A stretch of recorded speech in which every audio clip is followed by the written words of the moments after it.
joining us on the Saturday. Get started. Hello, guys. Happy Saturday. Hello, Christian. Hello. Willie P started off.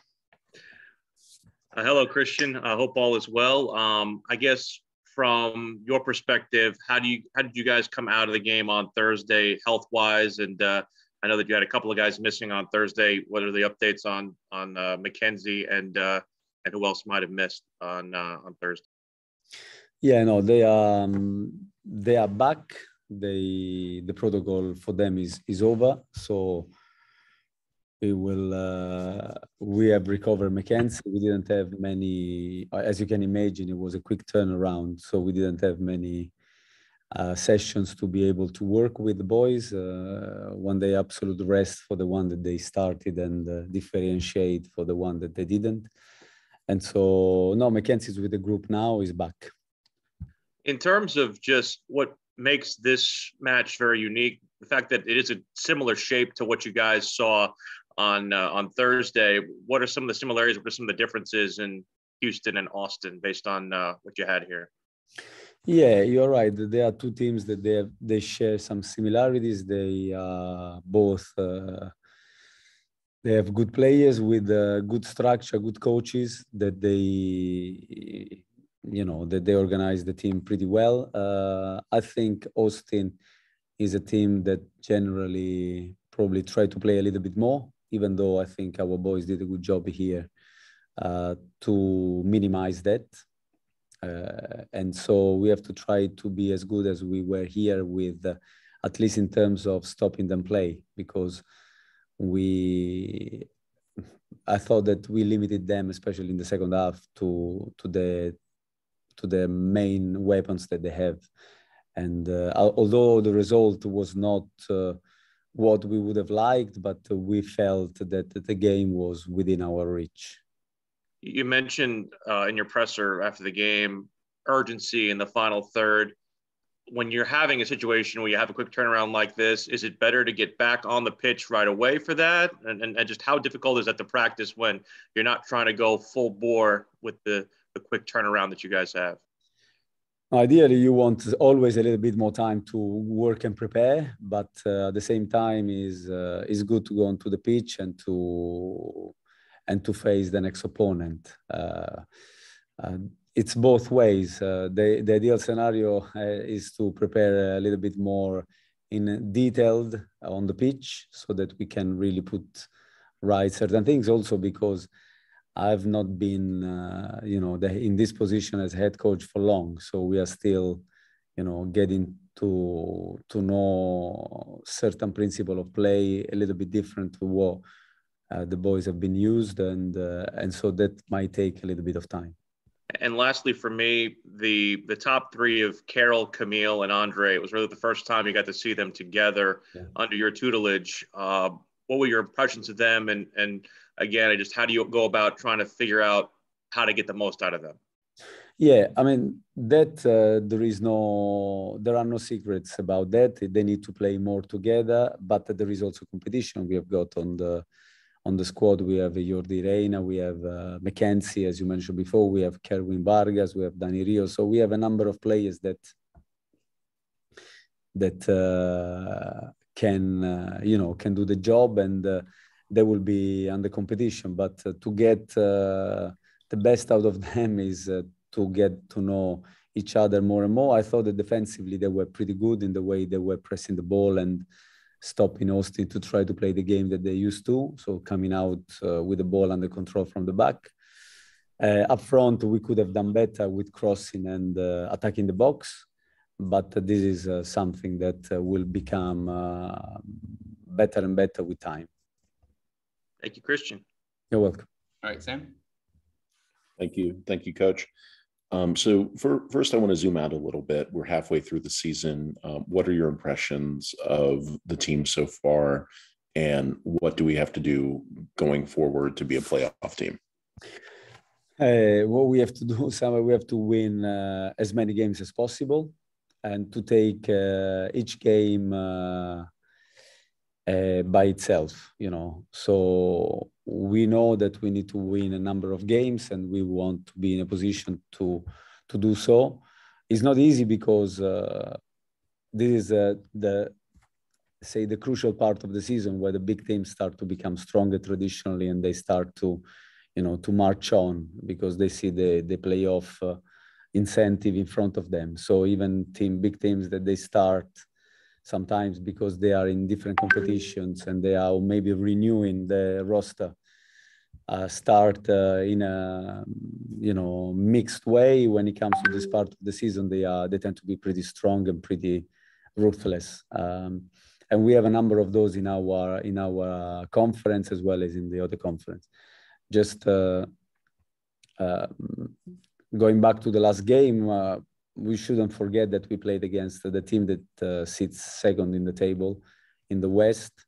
And I thought that I want to credit the boys because they limited the opposition to not many chances. And I think that we play toe-to-toe with them. And if anything, we deserved, in my opinion, a lot more than what we got. But we have to move on. And so we have to learn and try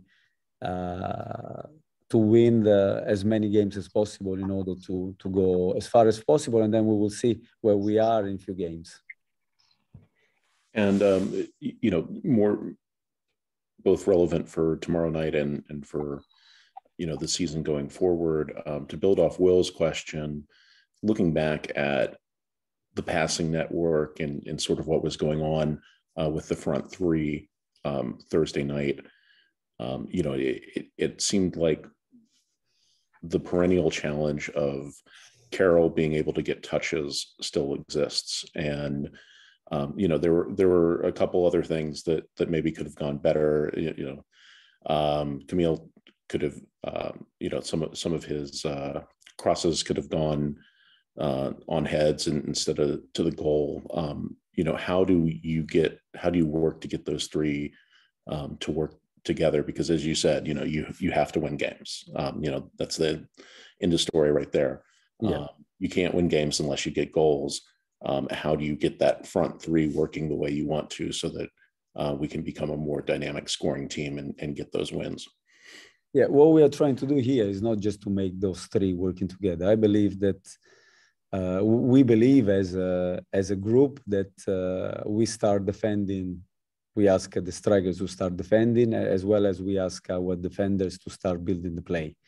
So it's to create chances is not just down to the front three, is down to everybody to be able to support the play and to create chances, and then to be in a position to finish them off. When it comes to the last ball, because I think that in the last game, we believe, reviewing the video with the boys, that we have been in the right part of the pitch, very high in a number of occasions. And unfortunately, our last ball was let us down a little bit.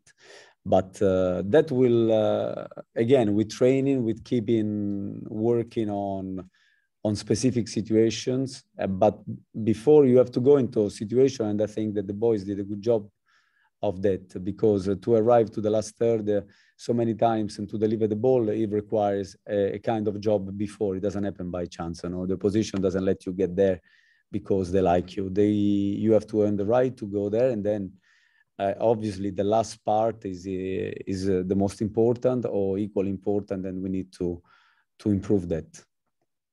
And then finally, on Thursday, Anton said something that was really interesting to me.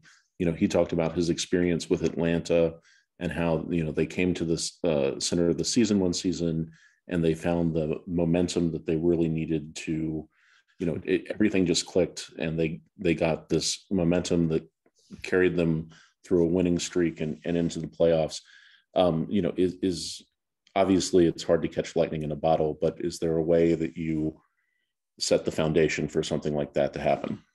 Yeah, no, exactly like you said. We are working to set those foundations in the sense that there was work that was carried out before, of course, and we are trying to change certain things because, as I said many times, each coach has got his own nuances on the principle of play, and so we want, as a group, to be more and more familiar with this things that we are working on in order to exactly create this momentum where everything clicks. And I think Anton put it well there, that can then carry us through in difficult games, because every game from now until the end of season is going to be difficult. There is no two ways about that, because everybody is playing for the same prize. Thank you very much, Coach. You're welcome. All right, and we'll end with Antonio. Hi, Christian. Good to see you again. Thank you.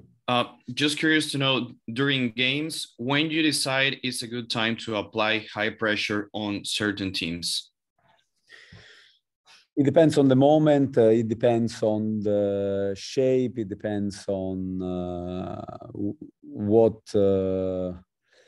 where are they on the pitch. Ideally, we want to apply high pressure as much as possible. Then sometimes the opposition play really well. Sometimes the opposition, like it happens against Austin, we wanted to start to pressurizing them high, as we show from the beginning on goal kicks, where we know that if they come out, they can be really dangerous. And 2 or 3 times we put them on the back foot. A couple of times they managed to come out when they had this chance with Fagundes that found himself in a nice spot. So, and we need to have recovery strategies for those, which is what we are working on. So pressing and having recovery strategies as well. At times you can be successful, and if you are successful, then the opposition stop playing, and like it happened with them, and they started to kick a lot of times long. So that tells you, and then you face a different challenge. So now you have to defend the second balls and to be compact as a team. But generally speaking, Antonio, we want to pressurize the team and to push them back as much as we can. Are different situations that you ask the wingers to find more of a center position and attack the center backs, not just on the sides, but are there certain situations that you ask the guys just to go more inside? Because Houston is a team that struggles a lot, like defending inside and closer to their box. Yeah, I mean, when you attack, Antonio, you want to push forward as many players as you can, and at the same time minimizing the counterattack, because as well as that, Antonio, you must have seen that they are a team that is really dangerous on offensive transition. They are really quick and strong to go on counterattack. So you have to find always a balance to be able to play, as well as conceding as least as possible, because it's easy to see only one side of the coin, especially when you are looking at the game. You want to push and push, but then after you have to make sure that you don't get punched. And that's what I thought in the second half. Our boys probably didn't get enough credit, but I thought that they did really well against Austin, because when they are ready to go on counterattack with guys with the quality of Driussi, Fagundes, and Ösen, and after GT, and that we saw them being really dangerous against Dallas, and we minimized that. I thought the boys did a good job. But anyway, to answer to your question, yes, ideally we want to have always the width of the pitch so that we can, attack using the full width of the pitch. So we need to have players stay wide. Then after, that player can be a winger, can be a fullback, can be an attacking midfielder. But it's important that we stretch them, because if you want to create chances, you have to try to use the full width of the pitch. This is what we believe. Thanks for the insight, Christian. Have a good day. Thank you. Bye. All right. Thank you, guys. We will see you guys post-match in Houston.